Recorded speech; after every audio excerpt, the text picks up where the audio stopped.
I stopped paying my credit cards for 90 days, and I'm going to tell you exactly what happened. Not what the banks want you to believe. Not what some smooth-talking financial guru says from behind paywall. I'm talking about the real-life truth, the messy, terrifying, liberating reality of walking away from payments I couldn't afford and what I discovered on the other side. It started with a number, one that haunted me every time I opened my banking app. $21,763.89. That's how much I owed across 4 cards. Maxed out. Interest climbing like clockwork. Minimum payments that felt like rent for a place I couldn't even live in. I was working full-time, paying rent in a U.S. city where housing eats half your paycheck, juggling groceries, gas, and a mountain of bills. Every time I made a payment, it felt like throwing water on a forest fire. Then one day I just stopped. No payment, no call, no explanation. I held my breath, and the silence was loud. In that moment, I wasn't trying to game the system. I wasn't being irresponsible. I was choosing me, my peace, my sanity, and maybe for the first time in years, I was finally listening to the part of me that whispered, there's got to be another way. Now, let's get real. The first few days were calm, strangely calm. Then came the emails, then the letters, then the calls.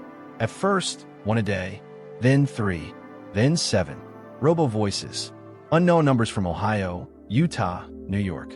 Credit card companies have entire teams built to scare you back into the system, and they're very good at it.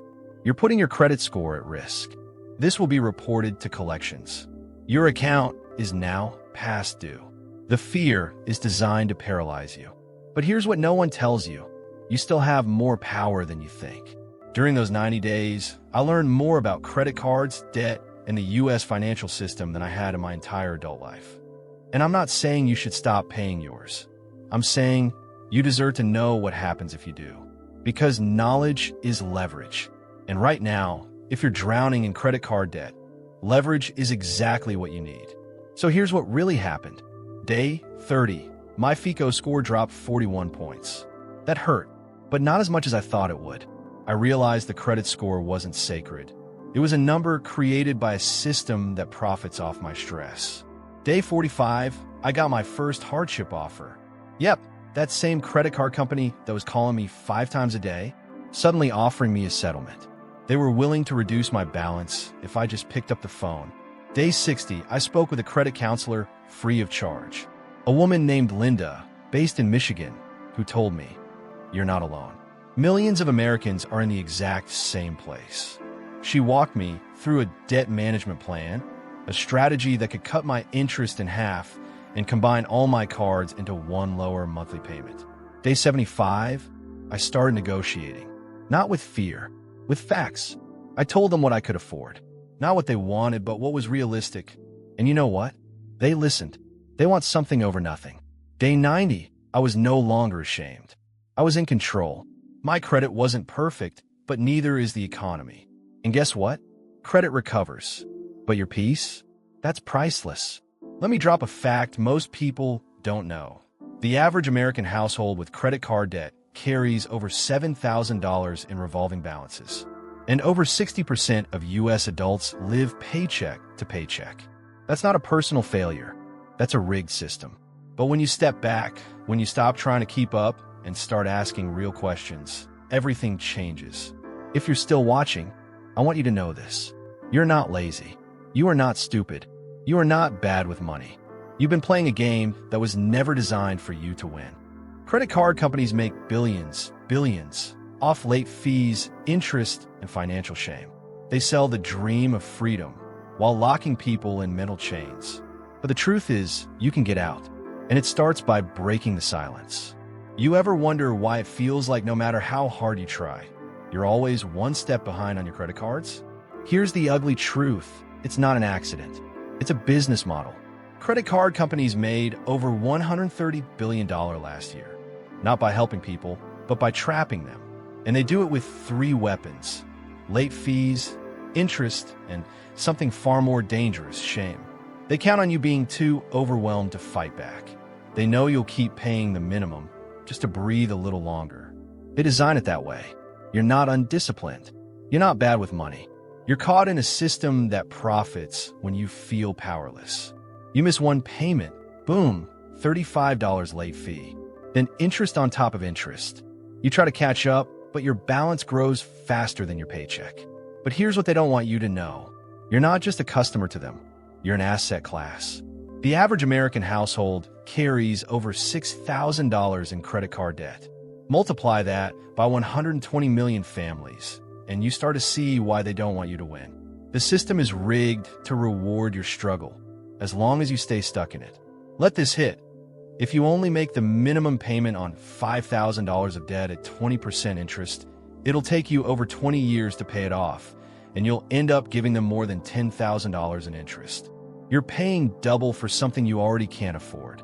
That's not bad money management. That's financial servitude. You are not your balance. You are not your credit score. You're not a number on a spreadsheet. You're someone who survived things credit card executives couldn't begin to imagine. And when you realize that the game is built to keep you small, you stop blaming yourself. You stop playing defense. You start asking the right questions.